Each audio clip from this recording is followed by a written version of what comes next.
Halo semuanya, kembali lagi di channel Radio Asta.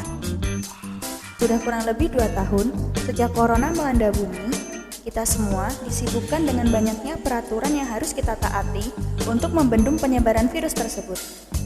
Dengan banyaknya media-media yang membahas penyebaran virus corona, membuat kita lupa masih ada hal lain yang tak kalah mengkhawatirkan, seperti dunia yang sedang menghadapi penurunan tajamnya jumlah serangga.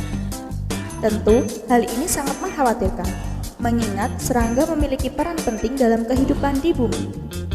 Berikut Radio Asta telah merangkum beberapa informasi mengenai penurunan tajamnya jumlah serangga dan apa yang akan terjadi jika serangga benar-benar punah. Tanpa berlama-lama, mari kita simak videonya.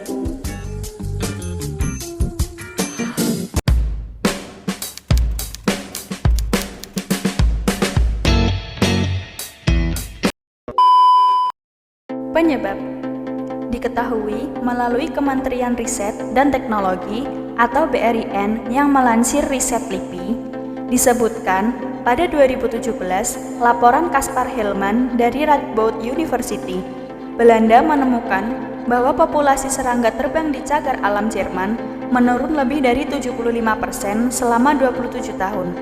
Bahkan, Bayo dan Wickus melaporkan penurunan serangga tetap terjadi meskipun di kawasan cagar alam yang masih belum terjamah. Juni Jantipegi, peneliti bidang entomologi, Pusat Penelitian Biologi, Lembaga Ilmu Pengetahuan Indonesia mengatakan, penurunan populasi serangga adalah alih fungsi lahan, perubahan iklim, penggunaan pestisida dan pupuk sintesis, serta adanya faktor biologis termasuk patogen dan spesies invasif. Status kiamat serangga, saya setuju dan sangat mengkhawatirkan, ungkap Peggy dikutip CNBC Indonesia, Kamis 11 Juni 2020. Namun, di sisi lain, Peggy menekankan penurunan biomasa hingga 76% perlu dicermati secara detail. Belum terlihat jenis serangga yang terancam sehingga belum dapat melakukan prioritas. Oleh karena itu, perlu dilakukan pendataan terlebih dahulu.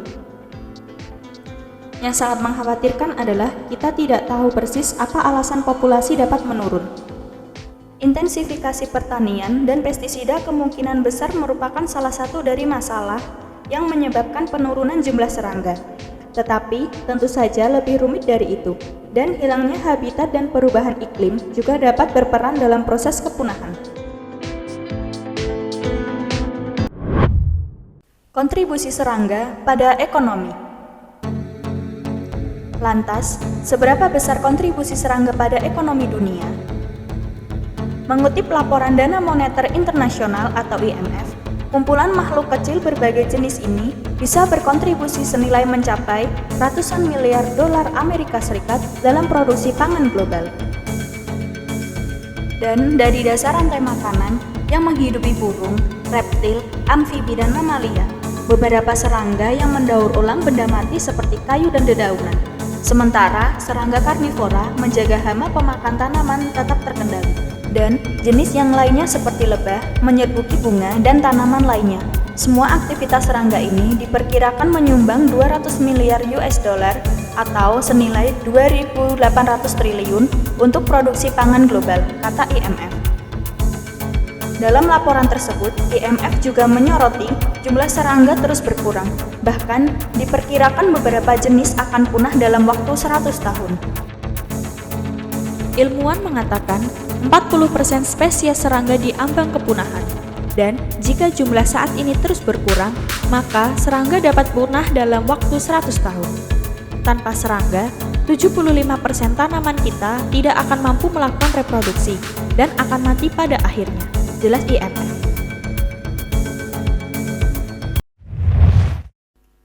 Dampak. Jika serangga punah, kita bisa membayangkan akan ada banyak jasad hewan dan manusia yang menumpuk dan tak terurai. Di sisi lain, akan ada hewan-hewan yang kelaparan karena makanan utamanya serangga tidak ada lagi. Pernah dikutip oleh Sanjay News, penemu teori relativitas, konsepsi baru tentang waktu, Albert Einstein, kalau lebah menghilang dari permukaan bumi, manusia hanya punya sisa waktu hidup 4 tahun. Tak ada lagi lebah, tak ada lagi penyerbukan, tak ada lagi tumbuhan, tak ada lagi hewan, dan tak ada lagi manusia. Hal tersebut tentu bisa terjadi, mengingat betapa banyak spesies serangga di dunia dan juga perannya yang sangat penting untuk kelangsungan hidup manusia. Kepunahan serangga bisa juga menjadi pemicu kepunahan manusia atau bahkan kehidupan di bumi. Mencegah. Untuk mencegah kepunahan serangga dan kekacauan dalam sistem pertanian yang pada akhirnya akan berdampak pada kehidupan manusia secara luas, IMF mengajak untuk melakukan berbagai perubahan seperti dalam pola gaya hidup. Peggy menyampaikan, saat aktivitas manusia semakin di luar kendali, dalam hal keberagaman hidup di planet kita, hal ini menantang kita untuk mengubah cara kita hidup sebelum terlambat. Diharapkan ada kontribusi masyarakat dalam upaya mempertahankan dan juga menjaga agar tidak terjadi penurunan populasi serangga secara drastis di Indonesia. LIPI dan KeHati terus melakukan pendataan. Kepala Bidang Zoologi Pusat Penelitian Biologi LIPI, Cahyo Rahmadi, menyatakan bahwa pendataan serangga adalah upaya LIPI untuk melengkapi data KeHati. Data ini akan menjadi salah satu dasar untuk menyatakan status kepunahan.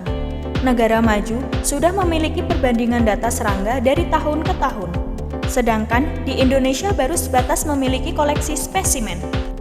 Inilah yang dianggap sebagai kondisi kritis eksistensi serangga, kata Cahyo.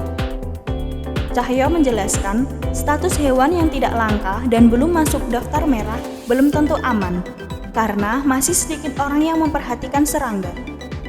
Diperlukan perubahan perilaku masyarakat untuk menghargai keberadaan makhluk kecil tersebut, tutur Cahyo.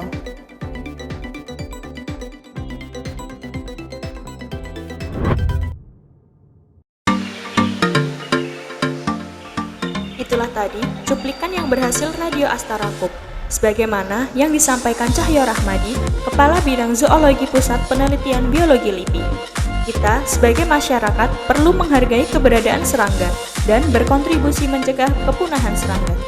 Semoga video ini bisa bermanfaat untuk mengisi waktu luang Anda. Radio Asta pamit undur diri, dan jangan lupa like, subscribe video ini jika Anda suka. See you dan berkah untuk orang-orang baik.